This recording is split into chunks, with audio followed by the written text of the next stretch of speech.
Up next, a West Fargo police officer is fighting for his life after suffering a heart attack while on duty. And one person has died after getting hit by a freight train. Plus, daylight saving is next weekend. We'll tell you how some people are feeling about it. Valley News Live at 10 starts now.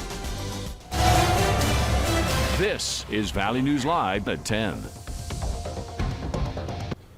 Good evening and thank you for joining us. A 29-year-old West Fargo police officer remains in critical care tonight after suffering a heart attack while on duty early this morning. As Valley News Team's JC Dodd reports, this is the second West Fargo officer to have a heart attack while working this year.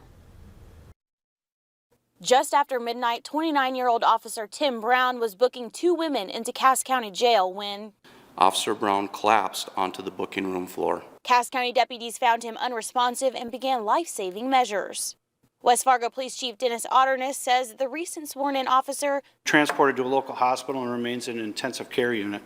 Leading up to the incident, Brown and two other West Fargo police officers were responding to a report of two women with felony warrants stemming from an October 18th aggravated assault in Fargo. Brown arrested 25-year-old Shalonda Profit and 29-year-old Brittany Hatcher. Otterness says Profit complied with the officers, but Hatcher resisted arrest and had to be physically moved and placed into the squad car by Officer Brown. When asked if this could be connected to Brown's heart attack, We don't have any reason to believe that at this point. Brown is the second West Fargo police officer to have a heart attack while on duty this year. Back in May, 40-year-old Lieutenant Adam Gustafson suffered a fatal heart attack at work. We're trying to move forward from the incident that happened earlier this year. This is certainly a tragic event. Chief Otterness says he hopes for a different outcome. We're optimistic. There's still a chance that Officer Brown can pull through this. In West Fargo, JC Dodd, Valley News Live. According to a GoFundMe page, Officer Brown is married with two young sons. Now, before he was sworn in as a West Fargo police officer earlier this month, Brown was previously with the Memphis Police Department. He also spent 4 years as an active duty combat medic. Fargo police say a 40-year-old man has died after being hit by a freight train early this morning. Authorities say they were notified around 5 a.m. of the report of a person being hit by a train in the 1400 block of Main Avenue. When officers arrived, they pronounced the man dead at the scene. Fargo police say the man's identity is not being released at this time. Two people were hurt after the ambulance they were riding in crashed into an unoccupied car in Baudette. A Minnesota State Patrol report states the driver of the ambulance was traveling north on 1st Avenue when it crashed into an unoccupied car near 4th Street Northwest. A 36-year-old and a 59-year-old passenger were treated at a local hospital for non-life-threatening injuries. The 53-year-old driver of the ambulance was not harmed. Still, no word on what may have caused the ambulance to crash. Moderna says the U.S. Food and Drug Administration needs more time to review its COVID-19 vaccines in teenagers. The vaccine maker said the FDA wants to review the risk of heart inflammation from its COVID-19 vaccine in children and teens aged 12 to 17. Moderna predicts the review might delay emergency use authorization of its vaccine for that age group until January. White House Press Secretary Jen Psaki announced today she has contracted COVID-19. Psaki was scheduled to travel with President Biden to the G20 summit, but scrapped the trip after learning members of her household had tested positive for the virus. Psaki says she is only exhibiting mild symptoms. President Biden hosted a supply chain event today at the G20 summit in Rome. He met with leaders from major global economies to address recent disruptions. The president announced increased funding for two important initiatives to promote international supply chain resilience.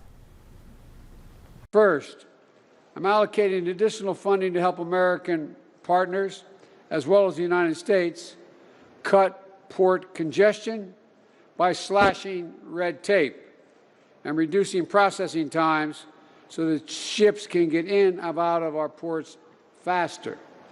And second, I'm signing an executive order that will strengthen our management of the United States defense stockpiles for minerals and materials. President Biden also says ending the pandemic is the ultimate key to unlocking supply chain disruptions and backlogs. Meanwhile, President Joe Biden's poll numbers are sinking. A new NBC News poll finds 71% of Americans now say the country is headed in the wrong direction, and that includes almost half of Democrats. His job approval numbers have dropped to 42%, which is down 7% since August. Southwest Airlines is launching an internal investigation over a pilot's alleged use of an anti-Biden slogan over the intercom. An Associated Press reporter on a flight from Houston to Albuquerque on Friday heard the pilot make the announcement. The pilot reportedly ended his typical pre-flight address with the phrase, quote, "Let's go, Brandon." Conservative critics have used the phrase as a substitute for an obscene chant against President Biden. Southwest has issued a statement that it does not condone its employees sharing their political opinions while on the job. Are you ready to fall back with daylight saving coming to an end earlier starting next Sunday? And with it being almost time to set your clocks back, some shared why they may or may not be ready for the change. Valley News Team's Alex Larson has more. The U.S. adopted daylight savings time in 1918. It was started to save energy, so people would use the extra hour to go outside and spend less time inside with the lights on. Does it actually work, though? That's up for debate. We're really not liking having to change the clock twice a year, So now we got to move it all back again. And I think it was done initially for the farmers, and I think the farmers have technology now that it's really not critical that we're moving it. It just makes life so much simpler for those people with clocks on the walls that are hard to get to. Some told us getting up for school is going to be difficult. I don't like it at all because when I wake up, I just don't feel like it's the best. It's up to state governments to decide whether or not it will follow daylight savings time. Hawaii and most parts of Arizona do not. Oh man, it kind of just depends on if it's for falling back or springing forward. I like it half the time, don't like it the other half. Some say they're looking forward to watching the clock turn back. Yeah, I mean, when it's Saturday night and I get to go to the bar and get an extra hour, I love it. Some say they are excited to enjoy the extra hour of sunlight in their day in the spring, but they are not excited for the early darkness in the fall. Alex Larson, Valley News Live. Some Halloween-themed fun brought many people to Broadway Square in downtown Fargo for the Square Scare. Activities included a costume parade, trick-or-treating stops, and a scavenger hunt. The Square Scare also had contests for best costume and for painted or carved pumpkins. Attendees voted for the best one. My favorite part about Halloween is getting candy and having fun and getting spooky costumes. Now all the lucky winners walked away with some fun prizes. Trick-or-treaters were welcome to the North Dakota governor's residence this afternoon. This year, Governor Doug Burgum dressed up as a Department of Transportation employee to promote the state's DOT system.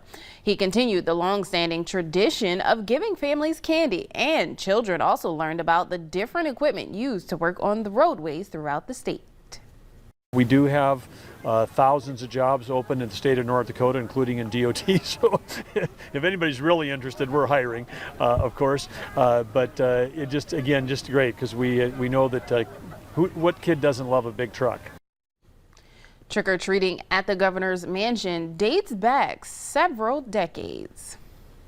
Two Bismarck teens formed a friendship over their love for Halloween. Jordan Hyde and Lucas Kaiser met at a Halloween store about 6 years ago, sparking their friendship over their shared love of the decor. The pair collaborate on a display for Halloween for the last few years. They estimate there's more than $100,000 and hundreds of animatronics. For 5 years, they welcome people to go through the haunted display in their parents' yard. They started collecting, and then they started doing a yard, and then we just decided to do a yard together. It's a lot of work, but it's worth it because in the end, it's fun, and we raised money for Sanford. Last year, the teens raised $1,500. Later on Valley News Live at 10. Experts say now's the time to start thinking about Thanksgiving and Christmas travel plans. But up next, Summer is in with a look at your forecast.